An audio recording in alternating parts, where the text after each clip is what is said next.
Welcome, everyone, to Feeling Good Institute's CBT Tools for Rapid Recovery from Social Anxiety, expert tips, guidance, and Q&A. We are really happy to have you with us here today. And some of you were with us a month ago when we covered a similar topic, and we had so many questions, so many important questions that were asked and submitted to us during that webinar. And we didn't have a chance to answer all of them. And so we thought it would be most helpful to people to do sort of a part two. If you weren't there for our previous webinar, not to fear at all, because we will still be presenting some didactic information first and doing some teaching and training, and then kind of the Q&A will stem from that. So you won't feel that you've really missed anything. But we're also going to include the recording of the previous webinar on the workshop page for today. So if you'd like to watch that webinar, if you missed it, you'd be welcome to. Next slide. So I'm going to share with you guys our featured presenters today. Angela Krumm is a licensed counseling psychologist and the global clinical director at the Feeling Good Institute. She's a certified level 5 master therapist and trainer in Team CBT.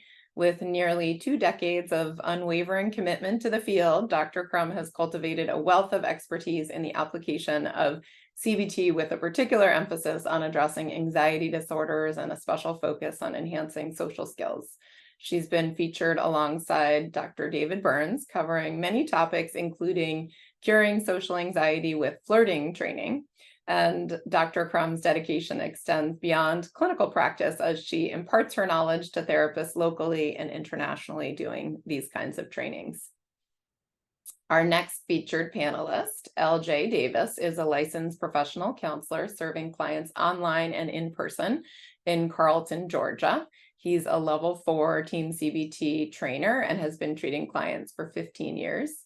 LJ was named FGI's Up and Coming Trainer of the Year for 2023. He leads our Core Skills practice group that accompanies our Core Skills of Effective Therapy course, and he assists with our comprehensive online CBT training for therapists. LJ has experienced social anxiety himself and loves helping others to overcome this challenge and is looking forward to sharing his knowledge with you here today.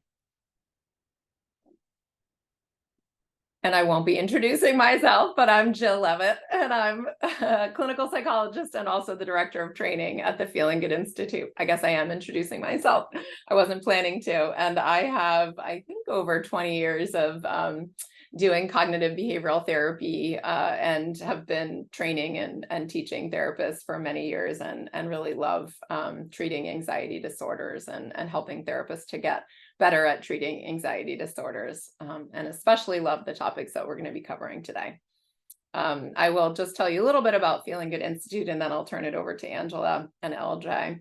The mission of the Feeling Good Institute is to alleviate suffering by elevating the practice of therapy. So we hope to help patients by helping therapists. We were started by a group of therapists, Angela, myself, and Maor Katz, mentored by Dr. David Burns at Stanford University. We train and certify therapists in processes of evidence-based CBT, which are known to be the most effective, the most important processes, which includes using measurement, teaching therapists to have really excellent empathy skills, working with therapists on developing skills to increase patient motivation and reduce resistance, and lots of CBT methods. The Feeling Good Institute therapists are all highly skilled and vetted. We all engage in a weekly system of continuous improvement. We do case consultation. We use the deliberate practice model to practice very specific skills and improve them kind of week over week. And we have flexible services to meet the needs of clients. So we have video-based therapy across the US and Canada, and then we have treatment centers in New York, Silicon Valley, Canada, and Israel. And we offer both weekly traditional sort of outpatient counseling as well as intensive therapy, where people will come in from out of town and receive many hours of therapy, many days a week, to do sort of a more efficient, high impact, short-term course of therapy. And we do have low fee options as well. And one more slide from me, which is how are you going to get your CE credit today? So make sure you are here and you stay until 1 p.m. at the end of the webinar today, just 5 of 1. We will put the link in the chat box. So don't leave today without filling out your CE survey. Look in your chat box a little before 1. The link will be there. You'll complete the survey, and within a week, not automatically, but within a week, your survey will be processed and we will email you your CE certificate of attendance. Awesome. Thank you, Jill, for all the background and setup there, as well as the important info on CEs. And thank you for that generous introduction. I always feel a bit awkward and like I want to blush when you're saying those nice things about me. It's good to have you all here today. I love just scrolling through, seeing faces and names. Some are familiar, folks I've known for years through the Team CBT community, and others who look brand new to me, and you're all welcome. We have this amazing community of people who like to learn and grow together. So I hope if you're new, you feel welcome today and you find something useful, and you come on back if you want to learn more and hang out with us more in the future. So we have 2 main learning objectives today. We're going to keep the didactic pretty short, and then really this is supposed to be a time to ask your questions. So LJ and I have the hard job of containing ourselves. So 2 main goals. We're going to make sure that you can describe at least 2 interpersonal exposure methods, and then also know how to set up shame attacking exercises. Specifically, I'll spend a couple minutes on the purpose of interpersonal exposure. We'll talk about techniques like smile and hello, self-disclosure, the survey method, and this one, shame attacking. And then we'll turn to questions. So we're excited to jump in. So what is the purpose overall of interpersonal exposure? Well, the main concept here is that we want to banish avoidance. Let me let that sink in for a minute. What does she mean by banish avoidance? Well, when folks are suffering from anxiety, social anxiety or other types, the tendency is to try to protect ourselves, right? So we try to avoid situations that create anxiety. And it's wise in that we're wanting to stay safe. It feels safe. So folks with social anxiety may restrict their life. Their social life might become smaller and smaller over time as they try to avoid becoming anxious. And we know that with exposure, we have to turn around and face that anxiety, right? This monster we've been running from. We have to turn around and face it to find out, is it really as bad as we think? Can we fight? Can we, stand up to the monster? Will it crush us? Usually it won't crush us. Anxiety is treatable and we can get through it. So what you see on the slide here is 4 kind of potential learning points that can happen through exposure. And so these are ones I always talk with clients about when we're preparing to do the exposure work as we think about possible outcomes of exposure. So let's take an example, anxious thought that's common with social anxiety. It's some version of if I say or do something awkward, people will reject me or judge me, right? So if I make a mistake, put mistake in finger quotes, it's, the client's perception of something awkward or their perception of mistake, people will reject or judge me. So the first item we see here is it gives us an opportunity to test the anxious thought and find out if it's really true. Do people judge as harshly as we anticipate? Does something bad actually happen? Okay. The second point you see here is that exposure gives us an opportunity to just build tolerance for anxiety. Okay, so to do this, we have to do some measurement while we're doing exposure. So most therapists will use either a subjective units of distress, right, the SUD scale, or another simple anxiety measure, maybe a 1 to 10 scale of anxiety. And we help clients by measuring anxiety throughout the exposure as a way to help them learn that the anxiety will wax and wane and will likely come down with longer and repeated exposures, right? So it's another main learning point. So we can tolerate the anxiety, it will come down over time. The third one is my favorite, maybe because it feels like the most important point to me. Feels really key. It's this idea that we can build tolerance for actual mistakes, right? So most of my clients who come in for social anxiety secretly wish that I can just make them super skilled so they'll never do anything awkward. Do you have clients who wish that as well, right? That what they're really wanting is to somehow be this like social superpower who always gets it right. More finger quotes here, because I'm not sure what it means to get it right socially. But that's what many of them are craving. So in exposure, we actually have to confront this idea that we won't always get it right. Socializing is by nature an awkward process that involves millions of little mistakes because everyone's perceiving things differently. So we need to we need to build our tolerance for allowing awkwardness to occur and even invite it in exposure. Okay, we'll talk about that more in a little bit here. Lastly, a possible learning is it does give us opportunity to practice some social skills. For example, we can practice opportunities of how to name awkwardness when it's occurring, how to end conversations when the flow of the conversation is kind of wrapping up, how to deepen conversations to make them more intimate or vulnerable, or even how to turn the attention to someone else as a way to take the spotlight off ourselves. So some of these will be things we touch on as we move through the exercise or the slides today. There'll be 4 that we talk about. LJ is going to talk with you about the first 3 here: smile and hello, self-disclosure, and the survey technique. And then I'll jump back in to talk with you a little bit more about this cool thing we call shame attacking. LJ, why don't you take it from here? All right. Thank you, Angela. And I would share too that I also was glad to see many faces there, people I know and people who I would hope to get to know more in the future. Smile and hello, I think, is a really great starting place for an exposure technique. And you can see here that the technique is really pretty much all there in the name, but some of the details are really what makes it most powerful. And Angela used the phrase earlier that we want to banish anxiety. And so the steps you see on the slide are ways that we can do that. And so we want to make sure that when we go out to do smile and hello practice, and what we'll do is we'll just go with our clients out of the office and we'll go around and smile and say hello to people. And it's usually a lot of fun. And we may practice in the office before you go. And I'll just also add a little reminder here that as we said earlier, we're trying to move through these quickly. And so if you want more detail on any of these, we did go into a little bit more detail when we did the previous CE workshop. So to banish avoidance, we're going to attempt with everybody we see so that we're not being selective about, oh, this person looks friendly or this person doesn't, because then we might not believe that we're really able to talk with anybody. We'll also make eye contact and be sure to speak in an audible voice so that we're making as full contact with people as we can. And then we can also add gestures like waving or things like that. And I know that I've always really enjoyed doing this. I used to work on a college campus, and going out and really making the gestures big can be a great way to break the ice a little bit too with the client.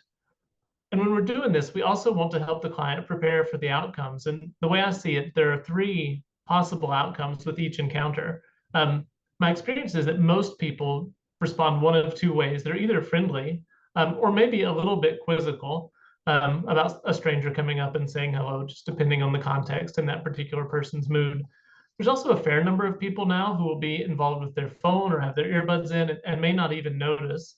And then very rarely there might be people who will be grumpy. And all of those are good opportunities for our clients to learn. Either they will learn, oh, it is actually much easier to do this than I thought, and people tend to be friendly or ignore me, and I can tolerate that. Or if somebody is grumpy, we can also learn that that's something we can tolerate, and we can keep moving, and it doesn't have to ruin our day or wreck our experience. And something I did want to add too is I think it is important. Angela mentioned earlier measuring anxiety throughout. And so if I was going out with somebody to do this, I would, like, before and after each encounter, be asking them what their anxiety level is, because there tends to be a real spike right before. And then once we've faced the scary situation, oftentimes we'll see the anxiety starting to come down. And then hopefully, cumulatively over the experience, we'll also see the anxiety come down. If we want to, we can go on to the next slide. And so then the next one is self-disclosure. And I think this one is also really powerful. And in my introduction, Jill mentioned that I've had some social anxiety myself. And this has actually been one that's been really powerful for me as well. And that's to let people know that you're feeling anxious. Because a lot of us who do have some social anxiety or some shyness, we feel like, oh, if people knew I was shy or if people knew how anxious I felt, then they would reject me or they wouldn't want to talk to me. And that's actually the problem. You see that on the slide. The problem is not the shyness, but that we feel ashamed about the shyness. And so just imagine if you were at a gathering of people, or even I've done this in a park, and somebody walked up to you and said, oh, hi there, my name is LJ. And I've spent years being shy and feeling ashamed of that. And today I've decided to stop hiding my shyness and let people know. And that's why I'm talking to you right now. Just imagine like how that would feel to you if somebody came up and said that to you. I think very few of us would feel inclined to reject somebody like that. And so it creates this openness and connection. Angela used the phrase a minute ago about deepening relationships, and self-disclosure can be a way to deepen our interactions with people as well. And of course, again, we would want to prepare our clients that, you know, in my ideal world, if a client goes out to do this, I would ask them to talk with 10 people at least so that they will get a variety of experiences. And my hope is that 7 of those 10 people would be really friendly and open. And that's certainly probably about the experience I had when I did it. I had some incredible moments of strangers wanting to give me hugs and telling me about their life and all sorts of incredible things. And I did have one person who was like confused and maybe even a little judgmental. And that was also an important experience for me to see that I could have this kind of interaction with somebody and feel like it hadn't gone the way that I wanted to, and it didn't destroy me. I was able to keep moving forward. We can go on to the next slide. And then the last one that I'm going to talk about is called the survey technique. And so this is a way that we can test some of our negative thoughts. And this is an interesting one because it has both the exposure technique and it also has some cognitive helpfulness where you can go out and talk to people. And it could be included with self-disclosure where you could let people know that you're shy. It could even be tagged on to the end of the thing I said a second ago. And you know, at the end of that, you could say, have you ever felt shy and wanted to hide it? And then you could find out that lots of other people have this sort of feeling too, if maybe you're feeling, or if your client is believing nobody else ever feels this way. Or the client could also ask people, do you think shyness is something to be ashamed of? And then, you know, they could find out whether other people do in fact judge people who are shy. But you could also do the survey technique, not necessarily with self-disclosure. I've had clients who would go out and, I mean, they would say they're taking a survey. And so they take a survey and say, I just wanted to know, like, if you knew somebody who was shy or anxious, or if you found out one of your friends was shy or anxious, would you reject that person? And then they can collect the results and start to get more and more interactions with people, but also get more information so they can reevaluate some of the thoughts they have about how people would interact with somebody who does feel shy sometimes, which I think the truth is almost all of us feel shy or awkward sometimes. And once we learn that, it can be a very freeing experience. I'll hand it back to you, Angela. Yeah. Yes, sounds good. So let's talk about shame attacking. What is shame attacking, right? Well, it's this idea that we're going to actually invite the very thing that folks who are socially anxious are afraid of, which is creating these socially awkward moments or doing things that are purposefully outrageous or goofy in public. You might be wondering why we do that. We'll make sure to answer that in a minute. Some of you may have heard of something called the comfort crusher movement, which is just like a popularized version of shame attacking, where there's this trend online for people to do goofy, awkward things in public. You might see YouTube videos of people holding up a sign offering free hugs, or, you know, dancing on the street corner and seeing if they can get other people to dance with them. So the idea with shame attacking, the why we do it, is that we're going to purposefully confront the fear instead of trying to avoid things that could be goofy, awkward, or uncomfortable. We're going to do them on purpose so that we can have that experience I talked about earlier, where we find out if people judge, and if they do, we practice tolerating that, right? We practice letting people see us doing things that are imperfect or awkward or goofy, and realizing that we can survive that, and that we can actually, if we do it enough, that we can do those things without the anxiety staying so high. So we can keep doing goofy things and the anxiety can come down over time. Okay.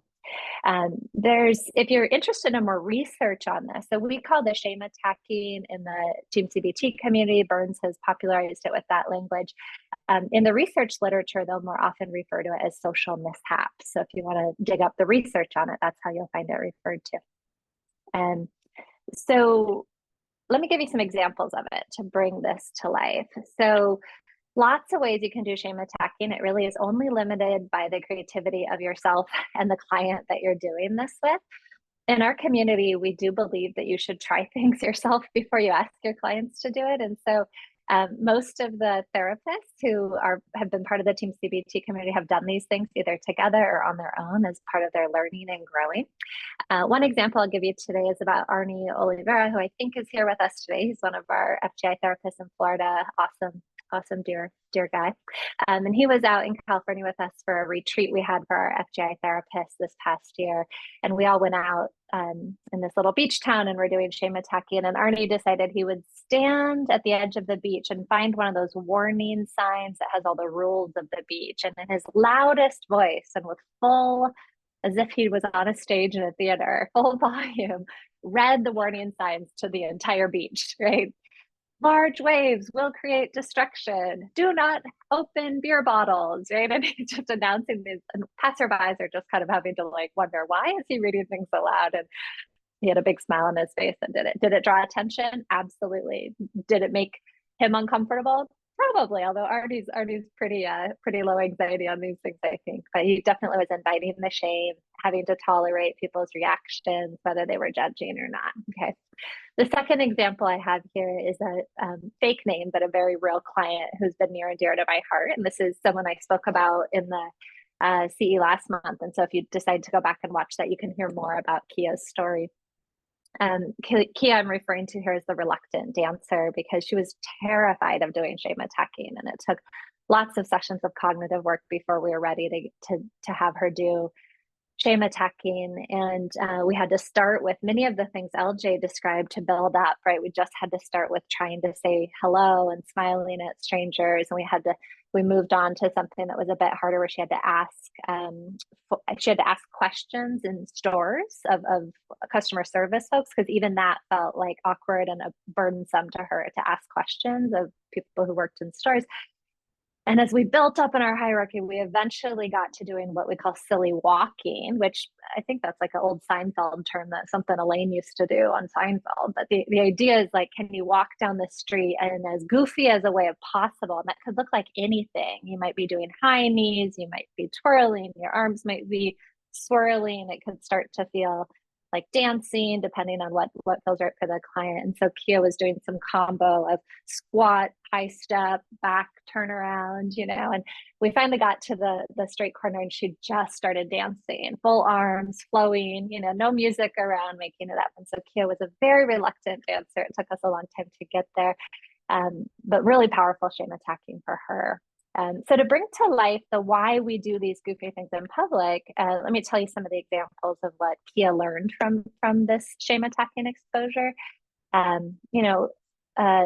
Lots of learning for her came from it. A few highlights were that most people weren't as judgmental as she expected. She actually noticed some people appeared to have almost admiration as they noticed her, right? You see someone dancing on a street corner, maybe there's a combo of curiosity, judgment, but also some kind of admiration. I mean, who thinks that's kind of brave, right? You kind of think there's something cool about it. She learned she could tolerate if people did judge, right? If she got some kind of side eyes, my 11-year-old calls this the bombastic side eye, when you give someone like the look. So a couple of these looks she got, she could tolerate it. She learned that her anxiety did in fact come down over time the longer she did it. She'd get a huge spike each time we'd take the next step up the hierarchy, and then it would come down over time. And importantly, she learned that if she kept doing it over time, we'll talk about that more, the fact that you have to keep doing it, that the application to the real world was huge for her. She was able to start doing more things outside of therapy with her family, with her friends, take more risks socially, be more present and free, because remembering that she did the stuff that felt really extreme in the therapy room. Okay. Other brief examples of shame attacking examples. Again, the world is your oyster. You can be as creative as you can with your client. We have asked questions that feel goofy, like maybe convey some naiveness. For example, standing right in front of an ice cream store and asking people where you can get ice cream. David Burns is notorious for asking people if he can take a bite of their food. He would walk up to people in restaurants and compliment their dish and ask if they'd be willing to share. And this was part of his shame attacking. I'm a big fan of tree hugging in public. I think there's something fun and goofy about it, to like hug inanimate objects. Trees are particularly fun and connecting, I think, to hug. dancing, dancing provocatively if that feels fun for a client or feels appropriate depending on the context. Lots of different things that can be done. Okay. So let's talk about briefly some shame attacking do's and don'ts. And then as we promised, we're going to turn to questions and really just get into the nuance of this stuff today. So some important things to keep in mind. So I have a slide of shame attacking do's followed by some don'ts, which will come in a minute. We do want to explain the rationale, get consent, and prepare with the client, right? We don't want to just do this on the drop of a dime. We want to help them understand why we're doing it. There are some great books that can explain the rationale and help you. I mean, really any guided treatment manual for social anxiety exposure will likely have a whole chapter. You can have them read on the whys and the hows. My favorite is the Treatments That Work series. Heimberg and Turk and Hope are the three authors. Heimberg, Turk, and Hope, not in that order. Can't remember the order. They're Treatments That Work series for social anxiety disorder. So part of the preparation is having at least a loose hierarchy. I think with this type of shame attacking, there should be some flexibility built in, but we want to start with at least some ideas of the exercises we're going to try and guessing at the anxiety in advance, and then that will motivate them to record it as they go. We also want to make some decisions in advance about the logistics. So many of you may only do video-based therapy now. Many of you may have in-office practices. So you need to first decide, are you someone who is willing and able to go out of the office with the client and do these activities? It's amazing if you can do it. I highly recommend it if you're able to do that. Your client can just make so much more progress with your support. But if you're not in a circumstance where you can do that for any reason, whether it's video therapy or other limitations you have, then you want to plan in advance. Is the client going to do it on their own? Do they want to start with a practice buddy? You can always involve a support person, a practice buddy, as part of the hierarchy, right? That maybe they're going to first do things with a partner and then over time take that partner out of the hierarchy to keep doing exercises on their own. But you want to have thought about this and decided with the client. Okay. Lastly, you want to think about how do you handle it if a client freezes, meaning the freeze word here I use to refer to this very common experience in any exposure exercises where clients really are wanting to do it and have, taken this huge step to be willing to do these hard things. And then in real time, they get a bit flooded or the resistance pops up and they freeze and don't feel able to move forward. And so you need to have a plan with your client. Usually the plan is simple. It's something like you're going to gently coach them to try it anyway. Maybe you're going to take a small step down on the hierarchy and then jump right back into the activities so that we don't end the client with a learning that they can't handle it or that it's too hard for them. So we want to have that plan in advance. Other do's here, try to have fun with it. Practice on your own before asking a patient to do it. I wouldn't ask my client to dance on a street corner if I haven't done it myself. And they're much more likely to trust you if you've done these things yourself. And I mentioned this idea of doing it with the patient or assigning a practice buddy if they aren't ready to do it on their own, and then be creative. Let's talk about some don'ts. Really, item 1 and 3 here are very similar. We want to figure out where's the line when we're making others uncomfortable or mocking others. And once in a while, when I've heard therapists or clients start to brainstorm ideas for shame attacking that I feel in my heart, there's something that starts to feel worrisome about it. Some examples of that would be, I had a teenager one time who wanted to act like an old person as part of shame attacking. And it was an example that they wanted to dress in a certain way and walk in a certain way. And it started to feel like this kind of ageist stuff that was being played out. And so we talked about how could we do shame attacking that doesn't involve any mocking of other identities, right? We also want to be respectful about the where we do it, right? Places of worship, hospitals. Let's just be thoughtful about the impact. And that's actually, these are harder decisions to make than they might seem, because if you're nervous about doing shame attacking, everything might feel inappropriate to you. Right? You might swing too far to say, well, if we dance on the street corner, someone might walk by and be uncomfortable, right? And then I'd say we're probably going too far. We're giving in to our own fears of So get some consultation if these things aren't clear to you. There's plenty of therapists and trainers who've had enough experience with this to help if it's not clear to you. But mostly if you follow these rules that we're just going to be respectful, the client needs to get uncomfortable, but we don't want to harm psychologically or of course physically anyone else. I always tease my clients that as long as we know we won't get arrested, we're probably okay, right? I've had clients say, well, what if someone thinks I'm having a heart attack and they call an ambulance? I say, well, we'll tell them they don't need to call the ambulance. You know, we'll speak up and let them know we're okay. So sometimes we just have to reassure our clients that we'll get through it. Okay. I think we're ready to do some of our questions. Jill, does it feel like a good time to turn to that? Or is there anything you wanted to add before we do that? That sounds great. Sorry, I realized I had to unmute myself. Yes, and will you move to the next slide? Yeah. Wonderful. So we collected questions from the last webinar that we did. We answered some of them live, but we had too many questions to answer live. So we're going to start with the questions that you already submitted during the last webinar, and then we'll move on to the questions that you've been submitting to me throughout. And I've already gotten many, many, many more questions. So we'll do the best that we can to address as many as we can until the end of the hour. So let's start with the first one. And the question is, what if your patient is more afraid of their own anxiety / shame / overwhelm than the actual reaction of others? Meaning, even if others reacted well, the patient still judges themselves. And how can they work on that self-judgment? And I'll turn to LJ to answer that first question. Thank you, Jill. And I think it's an excellent question. I think it's a little bit complex, and it shows some of the complexity of the kind of work we're wanting to do. Because it sounds like there are two parts there. One part, it mentions where the patient is judging themselves. And I think in that case, we would probably want to do some cognitive work and find out what are the thoughts they're thinking about themselves, and then, use any of a large number of different techniques to help them lessen or maybe even eliminate that self-judgment that's there that may be really having an effect on them.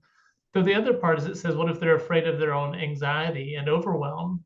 And in that case, if it's not about the self-judgment, if it's that they're afraid of their own anxiety, that may be an indication that we need to keep doing exposure and do more exposures or try some different ones. Because that's part of the point, is for us to get over the fear of our anxiety or trying to avoid things that make us anxious. And it may also be a sign that we want to reconsider our hierarchy and start a little bit lower on the hierarchy and then work back up to the thing that they're feeling overwhelmed by. So there's a few different ways I think we could address that problem. Wonderful. And I'll move on to the second question. Well, so any tips on how to do some of the exposure exercises if I myself as a therapist am 100% virtual? And I did see a couple people sent me the same question in the chat box today. So that's a common one. And I'll let you do that one too, LJ. Okay. Yeah, I think that one's a great question too. And I think it is, with these, it is really nice to be able to go with our clients out into the world and do them, but I don't think it is 100% a requirement either. And there are a few different things we can do. I know I've talked to some therapists who will say, hey, why don't you put the Zoom meeting on your phone next time? And then maybe you could put in one earbud, we'll have the other one open so you could interact with people. But then we can go out in the world and we can do exposure exercises, and I'll be right there in your pocket and in your ear, and I'll still be there to support you. Another option would be to give them the exposure exercises for homework. And again, if we think about our hierarchy, maybe they would want to choose a support person to take with them, which would probably be a starting point, and then eventually for them to move on to be able to do them on their own, because doing the exposure exercises on their own without us would also be a homework, even if they were coming into our office. So we still want to be building up to that, being able to do it without a support person there as well. Great. And if Angela, of course, if I'm directing toward LJ and you have anything to add, jump in. Sure.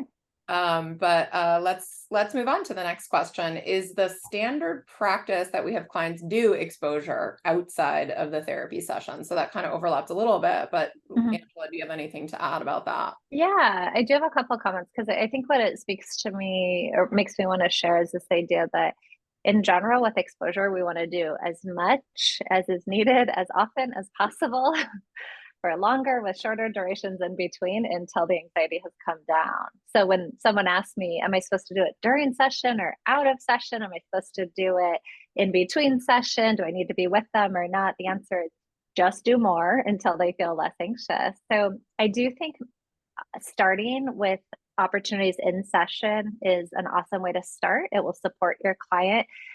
Some might argue that I'm being a little bit too hand-holding in that, and that it would be fine to just assign it and let them go do it. And my guess is it depends on the client, right? Your relationship and their readiness. So in session, even without leaving or seeing other people, you can do role play practice, which is really important and is part of exposure work, right? Is to practice feared situations and to confront them. You might be very surprised your clients who are highly socially anxious will still have a very high anxiety just having to do pretend conversations with you. So you imagine a scenario that's real in their world, and they have to start a conversation or sustain a conversation or end a conversation. They will feel so much anxiety just even pretending, right? So that is exposure starting in session. Then they need to practice out of session, between sessions with other people, right? So build, build, build. But there's a lot you can do even in real time in session. Yeah. So, yes, again, as with actually all the work that we do with all of our patients, we're always saying that outside of session work is, probably the most important ingredient in people overcoming whatever depression, anxiety, habits, addictions. If we only see them for 1 hour once a week, of course, everything they're doing from week to week is going to be, way more impactful actually than that 1 hour once a week, right? So yes, Yeah. outside therapy session, meaning homework, is always going to be important. Yeah.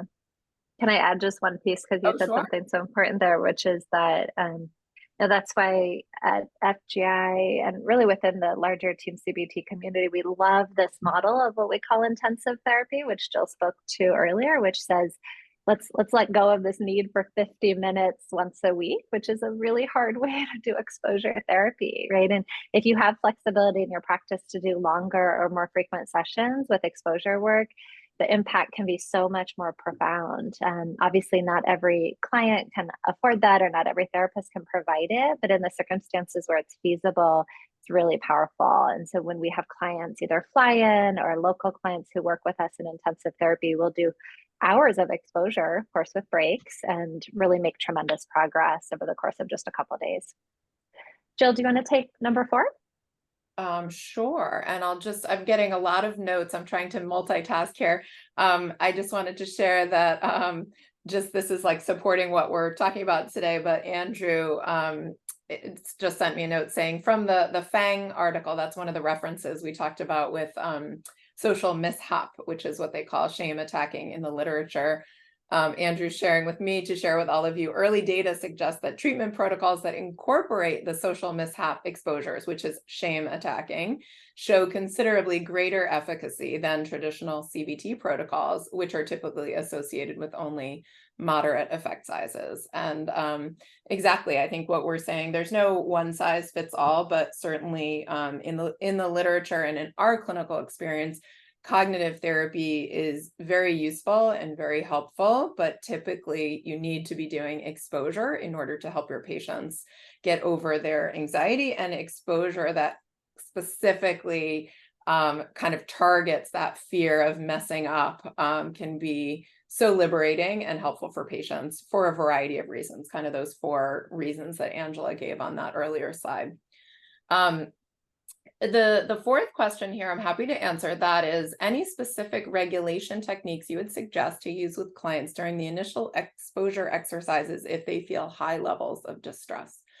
So I'll share my own training and the way that I do it with patients, which may be controversial, although all the people I've trained with support this idea, which is, when we're doing exposure therapy, our goal actually is to have our patients face their fears without any kind of avoidance or distraction.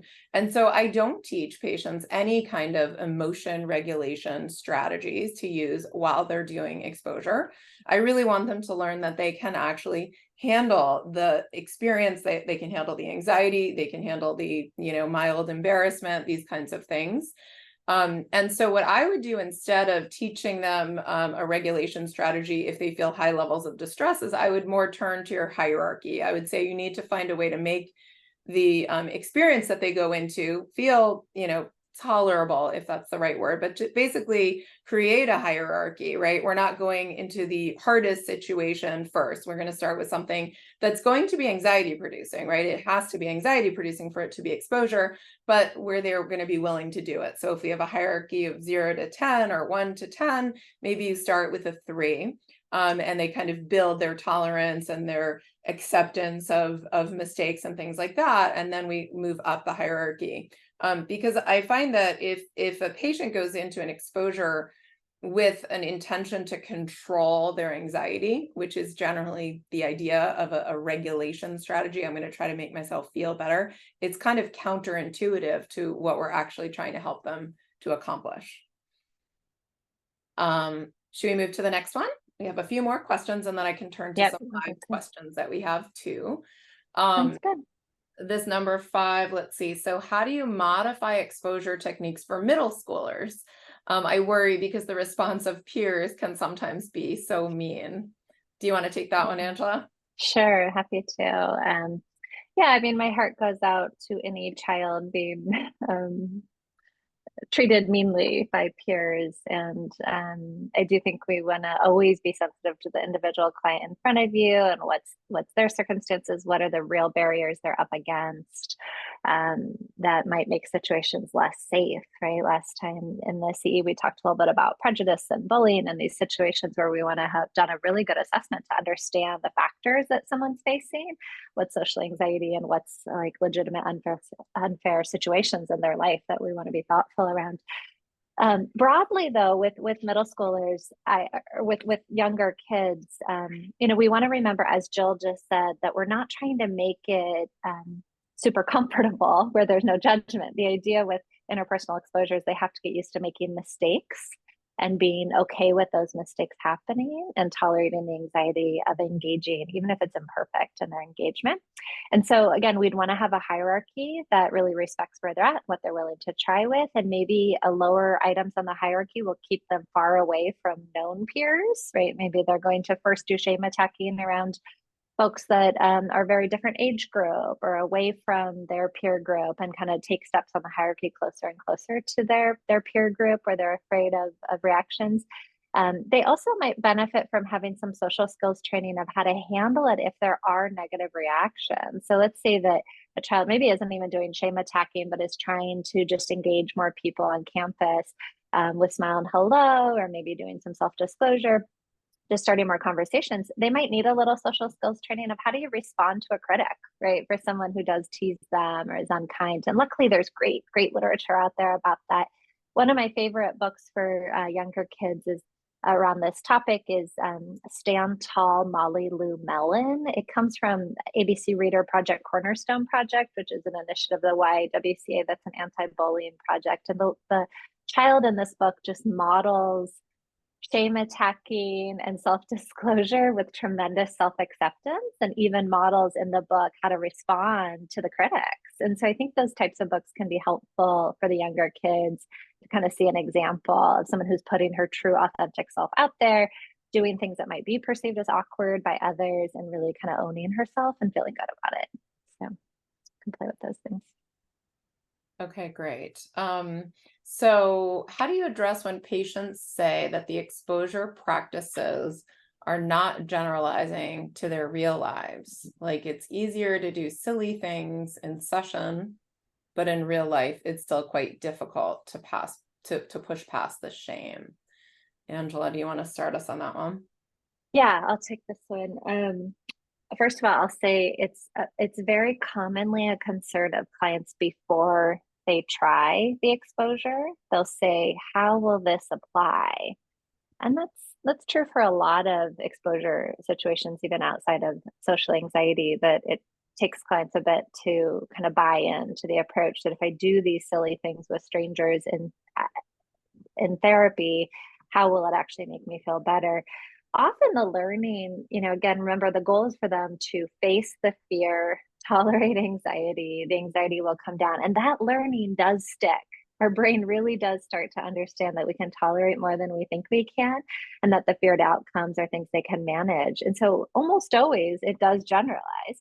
one example of generalizing is clients will put it in their own words and say things like, man, if I could do that really intense thing I did, even if it was in therapy, then man, this everyday stuff starts to feel pretty easy. You know, chit-chatting with someone at the work water cooler isn't nearly as hard as it was dancing in public or disclosing my shame to all these strangers. I could surely do a little shame disclosure in my workplace and get closer to people. And so sometimes the fact that we push them to the extreme is what really helps that generalizing to the real world happen.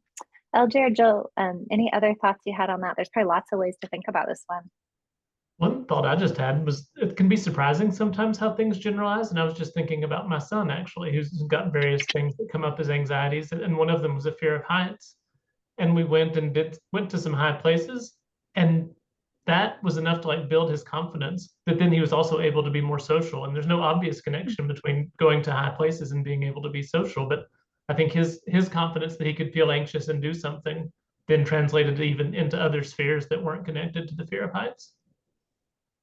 Yeah, I love both of your answers, and I think quite the simplest answer is if a patient is saying something isn't generalizing, then find stuff that does, right? Like what is it that is scaring them in their life, and let's work on that, right? So if it's that they're worried about what their friends will think of them rather than what the person on the street will think of them, then we need to be starting to do some exposure stuff with friends, or we need to do survey technique with friends or things like that. So if you think about it, the sort of exposure and shame attacking is a large category of ideas, and you need to be creative with them and always tailoring any method really to the needs of your patient, to the specific fears of your patient. If a patient doesn't get what you want out of an exposure, you need to be asking them, what are you most afraid of happening? And then we need to make sure we're targeting that in both cognitive work and exposure work. Let's do this last one on the screen, and then I've got plenty more. This one is, how can you incorporate shame attacking in a support group or a group therapy setting? And I got a couple questions that touch on that in the chat box too, so I think this is a good one. LJ, Right. want to start us on that? Yeah, I'll get us started, then we'll see how those other questions roll into it. I think a group therapy setting is actually a really exciting or really potentially powerful place to be working on shame attacking, because we talked about how you would practice in sessions. So with shame attacking, you have a group of people there. You could practice doing some social mishaps there in the group itself, and that could be part of your hierarchy.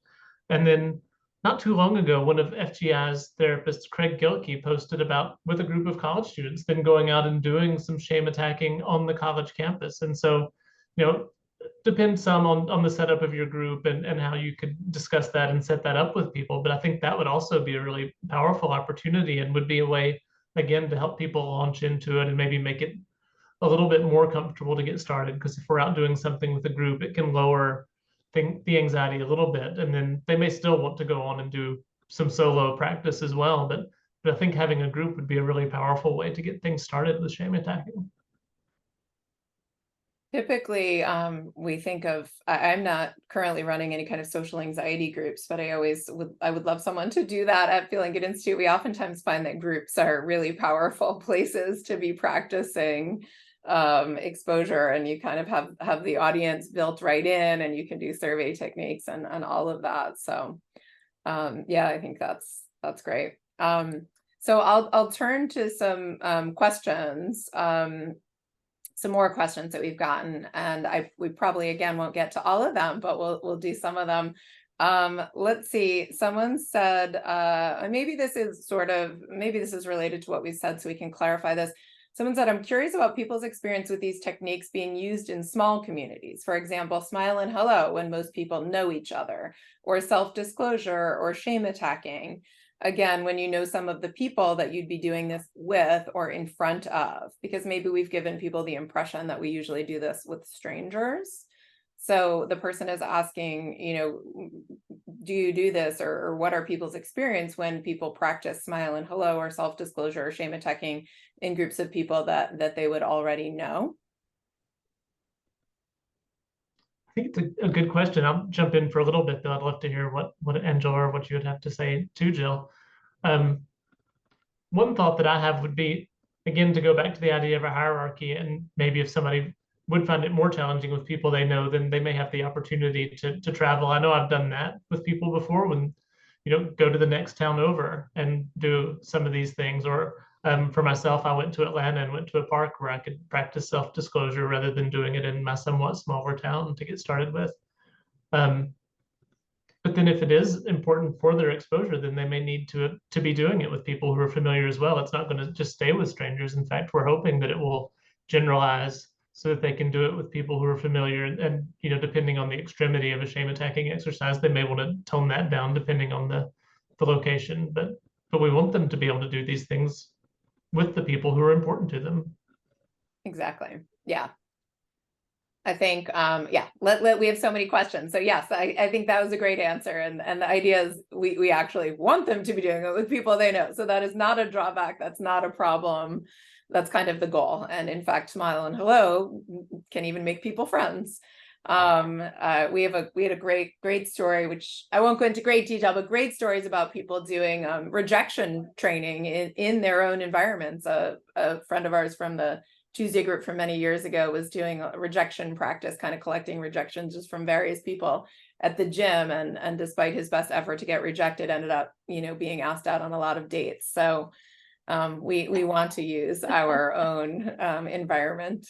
One question I'll just ask really quickly. Someone asked, how often should they do shame attacking? Should they do it daily? Do they have to do it with a therapist? I think we probably already targeted this to some degree, but I'm not like requiring you must do it daily, but yes, the idea, what Angela conveyed, is more often is better. This is not a once a week kind of thing, where our goal is really to kind of be doing this frequently, be doing it out of session, be doing it, for homework, all of the exposure. But oftentimes we'll get people started with it and give them a boost of kind of confidence and encouragement by starting these things in session.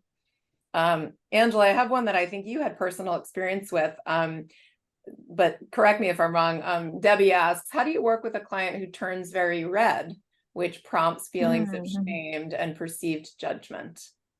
Yeah, I am like actually it doesn't happen very often anymore, but I'm totally a blusher as well. And actually there's a whole David Burns podcast, his podcast series Feeling Good, by another therapist actually who talks about her blushing.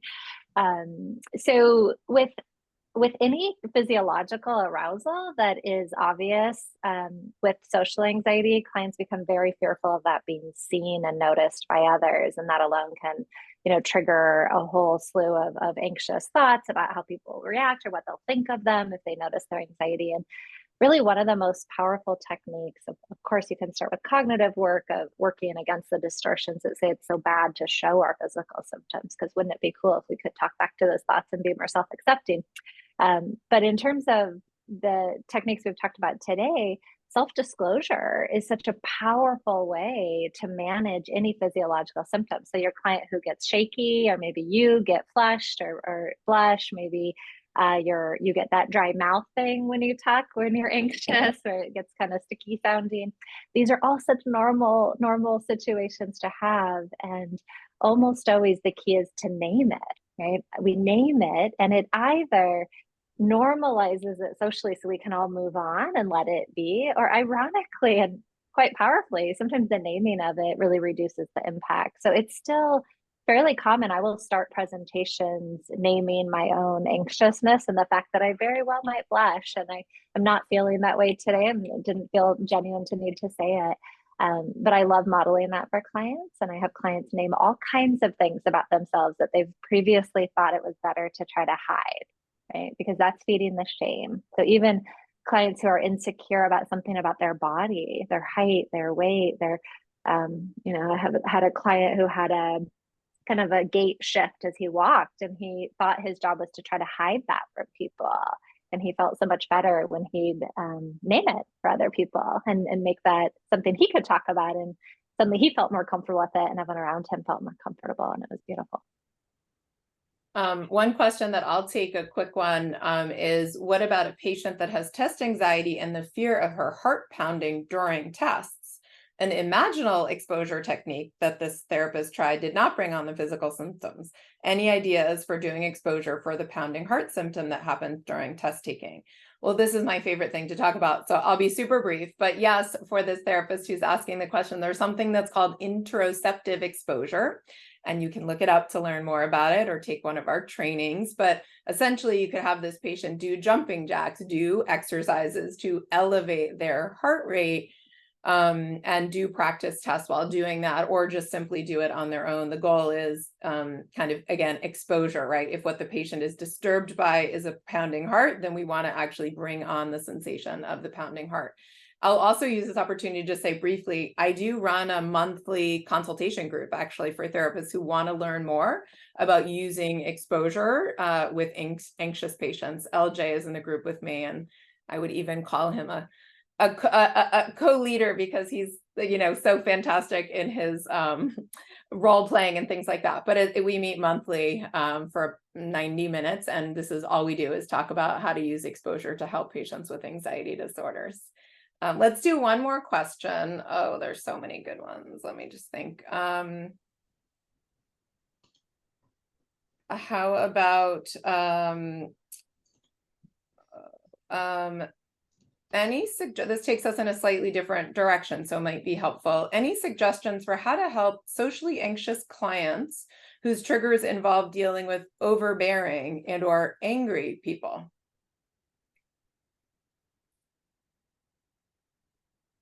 I have a thought on that. As far as at least one technique that I would want to use in that situation might be the feared fantasy technique, which is a role play technique, which we haven't covered here today, but it's where you go with the client and you pretend that you've gone into this wonderland where everybody is thinking the worst things that they're thinking they would think about them and are being angry with them in the ways that they're imagining. And it gives them a chance either just to practice tolerating that and feeling that discomfort, as Angela said earlier. Even in role plays in our office, people's anxiety can, excuse me, can be strongly triggered. And so it gives them a chance to have that experience. And then they also may take the experience to practice with how they would respond in some of the social skills things that Angela mentioned as well. So that's my first thought about that kind of a situation.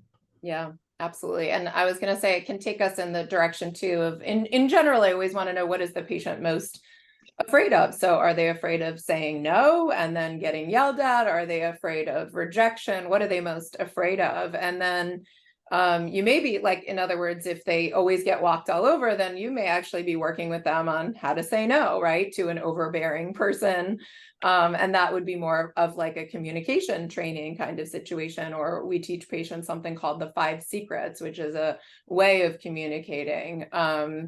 We could also, I love the idea of doing the feared fantasy. But again, I'm trying to think, what is it the patient is really looking for? If they could wave a magic wand, how would the situation be different? Is it that someone would be yelling at them and they just wouldn't feel so bothered by it? Is it that they'd be walking away? Is it that they'd be saying, you know, something to set their boundaries? So we have to kind of find out from the patient, what is it that you're looking for help with? And then I think we've got tons of strategies actually that could help them in that situation. Mike, I'm going to ask you to put the link to the CE survey in the chat box right now. And then Angela, can you forward the slide? So I'll tell you guys about a couple other things as we're wrapping up here, but please note in the chat box, the CE survey is right there. So you can click on the link and complete it right now. I hope that you guys enjoyed the presentation today, and I'm really grateful to have Angela and LJ presenting their expertise.